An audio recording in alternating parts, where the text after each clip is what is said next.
Sí, En un principio empiezan a llamar, bueno, veníamos de atrás también, ¿no? Porque podríamos decir que el capitalismo surge con la colonización española prácticamente, ¿sí? Pero pues a eso le llamamos fue colonialismo. Luego empieza esta época llamada imperialismo y ya a mediados del siglo XX, capitalismo.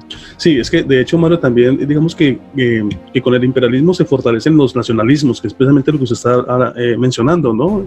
Sí. Que también se va como a relacionar mucho con el sistema de colonización, ¿no? De colonialismo, ¿sí? De eso de que las potencias llegasen a otros territorios, pasando más allá de sus propias fronteras, ¿cierto? Donde quizás pudiesen haber encontrado o pueden encontrar materias primas para los productos y los artículos que ellos estaban produciendo en masa, Claro. ¿cierto? En sus respectivas fábricas e industria, ¿no? Entonces, en ese sentido, digamos que el imperialismo entonces fortalece el nacionalismo y el auge de las potencias en Europa y en Norteamérica. Y fíjese que en Europa lo va a hacer ¿con quién? Con España, Inglaterra, Francia y Alemania, y digamos que no por último y no menos importante va a ser también Bélgica, pero este fenómeno en Europa se va a llevar a cabo o a través de lo que se conoció como la Conferencia de Berlín, que es allí donde se va a dar el reparto desde África y que finalmente pues va a impulsar todo el sistema de colonialismo, ¿no? Mientras que en Norteamérica se va a hacer a través ¿de quién? De Estados Unidos, ¿no? Vemos que cuya relación con América Latina durante todo el largo del siglo XIX se va a dar a través de dos grandes documentos muy conocidos, uno llamado El Destino Manifiesto y el otro va a ser la Doctrina Monroe. Sí, englobando todos los conceptos que acaba de mencionar, precisamente pues dentro de muchas teorías de por qué se arma la Primera Guerra Mundial es precisamente las que usted está diciendo. Porque en todos los imperios que estamos viendo ahí hay un descontento por parte de la población y empieza la gente como a murmurar, como a decir, necesitamos una revolución, ya no queremos más reyes ni emperadores, sino que el mundo se domine por nosotros mismos, que se maneje por cada uno. Claro, Mario, y entonces ahí aparecen las famosas causas, ¿no? Las causas económicas, las causas políticas y por último las causas sociales. Sí, y esto empieza en Rusia. En Rusia la gente empieza como a pensar, bueno, ¿y qué vamos a hacer? Y en Alemania también, con ese pacifista que ahorita mencioné, claro. en Hungría, en Austria también la gente está como pensando en hacer la revolución y estos grandes monarcas imperialistas también empiezan a decir, pues la única manera de quitarles esa idea de la cabeza de revolución es mandarlos a la guerra. Y ellos piensan que haciendo la guerra les van a quitar esa idea, pero por el contrario, la idea como que se reafirma. Y además que también hay que tener en cuenta, Mario, que o sea, cuando de la revolución industrial también nace por sí y del seno de la misma revolución industrial nace una nueva clase, ¿no? Que va a ser la clase trabajadora. La clase obrera, sí. La clase obrera, ¿no? Que en últimas es la que va a liderar todos esos procesos revolucionarios que se dieron en algunos países europeos, pero particularmente estamos hablando es de Rusia, ¿no? Con el proceso de los bolcheviques, de la organización obrera que va a adelantar el señor Vladimir Ilich Lenin, ¿no? A través de su partido bolchevique, ¿no? Claro, y eso ya lo vamos a hablar en el siguiente capítulo, cuando nos vamos a encontrar. Esto empieza más o menos en 1917. Sí, señor. Que empieza la revolución, de la cual vamos a hablar también, la revolución. En octubre, ¿no? En octubre, por eso se llamó la revolución de octubre, ¿no? Sí, pero eso va como en la mitad de la guerra, digamos que es como el nudo de la historia, y como dice Diana Uribe. Acá estamos viendo varios participantes duros de la guerra, ¿no? Y ahí como dato curioso, yo no sabía que todos eran primos. Por ejemplo, el Kaiser alemán era primo de Nicolás II de Rusia, el zar. Claro, Mario, estamos hablando de la configuración de grandes familias en el poder. Exacto, y a su vez ellos dos eran primos de Jorge I de Inglaterra. Imagínese usted, mano. Eran primos, pero a la vez enemigos. Y esa herencia se la dejó la abuelita, la reina Victoria, cuando se murió. Dijo, tome este pedazo, tome usted esto y tome su colonia. Pero entonces como que entre primos no se llevaron muy bien, pero sí eran aliados, lo que era Jorge de Inglaterra y Nicolás de Rusia. No, además que curioso, ¿no? Entre familia dándose. Bastante, Mario, pero también tengan en cuenta que hay una situación que va como a sentar las bases reales de todo ese conflicto, y tiene que ver con las pretensiones de Bismarck desde un principio, ¿no?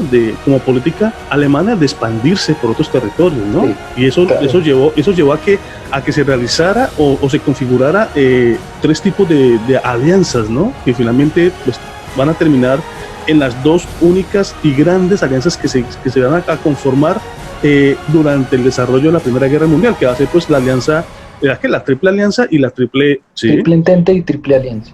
Sí. Y países neutrales, ¿no? Claro. Países neutrales, por ejemplo, Italia inicia como un país neutral, no quiere meterse en el conflicto. Estados Unidos, de la misma manera con su presidente que supuestamente era pacifista, Woodrow Wilson, en ese tiempo, él no quería ningún conflicto, hasta que Alemania por allá le hunde un barco y ahí sí entran a la guerra. Aparte que pues Inglaterra le debía un poco de plata, entonces dijo, no, pues si yo no le ayudo no me van a pagar nunca.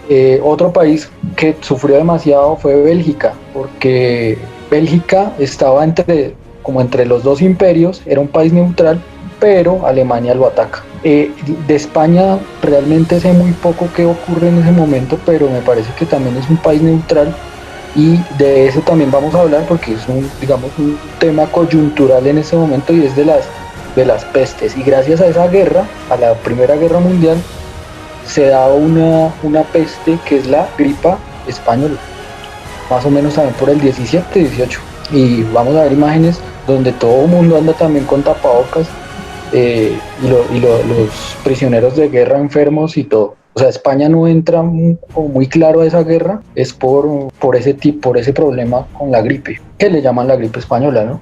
Claro, además que estaban como en el centro del huracán, ¿no? Por esa situación de la peste, ¿no? Que llegó incluso a tener repercusiones gravísimas en varios países, ¿no? Y España venía en decadencia de colonial, porque había perdido todas sus colonias. Hace 100 años, 80 años, acababan de perder sus colonias, ¿sí? Todos los países se habían independizado, ¿no? Entre esos Colombia. Claro, Mario. Además que, digamos que España llegó a ser una gran potencia, ¿no? Sí, fue uno de los imperios más grandes del mundo. Más grandes que se habían constituido, incluso por encima de la misma Inglaterra. Es que digamos que lo que ayudó a Inglaterra... Por encima de Roma.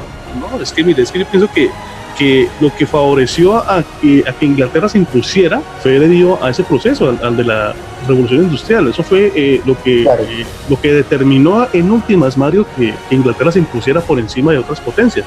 Pero inicialmente los que mandaban ahí la parada habían sido España y Portugal, porque habían sido los países las potencias que habían logrado llegar mucho más lejos allá de sus propias fronteras, ¿no? Sino que, digamos que resultado de las diversas procesos de independencia, ¿sí? Que se presentaron, y pues sobre todo en las colonias que hacían parte o que eran de España, pues fue que España empezó a debilitarse frente a las otras potencias. Y también hay que tener en cuenta otras situaciones, ¿no? Esa rivalidad entre Francia, ¿cierto? Y con respecto a las otras potencias. Sí, Francia, a pesar de ser la cuna de los derechos humanos y eso, tal vez es una de las naciones que más ha violado los propios derechos que inventaron. Pero pues todos estaban en esa carrera de coger la mayor tajada del pastel. Claro, Mario, es que estamos hablando de una carrera contrarreloj, ¿no? Sí, todos estaban... Que aquella potencia que se descuidara... Y aparte era una carrera de demostrar qué imperio tenía las mejores armas. En este caso, y lo vamos a ver en el siguiente capítulo, las armas de cada país eran totalmente diferentes, y cómo empiezan a inventarse, porque para eso sí la humanidad es excelente, inventarse maneras rápidas y efectivas de matar. Sí. Entonces, pues Diego, yo creo que hasta acá vamos a dejar por hoy el primer capítulo, y esperemos que a nuestros estudiantes les agrade la conversación, y en el segundo y tercer capítulo nos acompañen. Claro, con gusto, Mario. Espero que esta corta charla les haya servido bastante a los estudiantes, y como usted dice, esperemos que para la próxima ocasión podamos ahondar un poco más en las causas económicas, sociales y políticas, y finalmente podamos terminar hablando de lo que usted acaba de mencionar, del desarrollo de los armamentos, ¿cierto? Sí, una carrera armamentista. La carrera armamentista, eso, y terminar, podríamos hablar de las consecuencias de esta Primera Guerra Mundial. Claro, pues cuántos muertos nos dejó esta trágica guerra, que realmente no se sabe si acaba en el 19 o sigue de largo hasta el 45. Sí, de hecho hablamos hace poco de eso, ¿no, Mario? Que consideramos que realmente la Primera Guerra Mundial no termina en 1918, sino que eso se va a postergar y va a dar como las pautas, ¿no? Para el desarrollo de la Segunda Guerra Mundial. Por lo tanto, sí, sería, digamos, términos históricos, sería no un error, pero sí de pronto sería pasar por alto que realmente con la finalización de la Primera Guerra Mundial realmente no terminan las hostilidades ni las rivalidades entre las potencias. De hecho, eso se va a revivir, o lo van a revivir, ¿cierto?, para darle luz verde a la Segunda Guerra Mundial. Correcto. Entonces, pues dejemos hasta acá y esperemos que nuestros estudiantes y nuestros oyentes tengan bastantes preguntas y con el tiempo les estaremos contestando. Claro que sí, Mario. Muchas gracias, Diego, y hasta una próxima oportunidad. Bueno, Mario, muchas gracias. Hasta luego. Bueno, chao.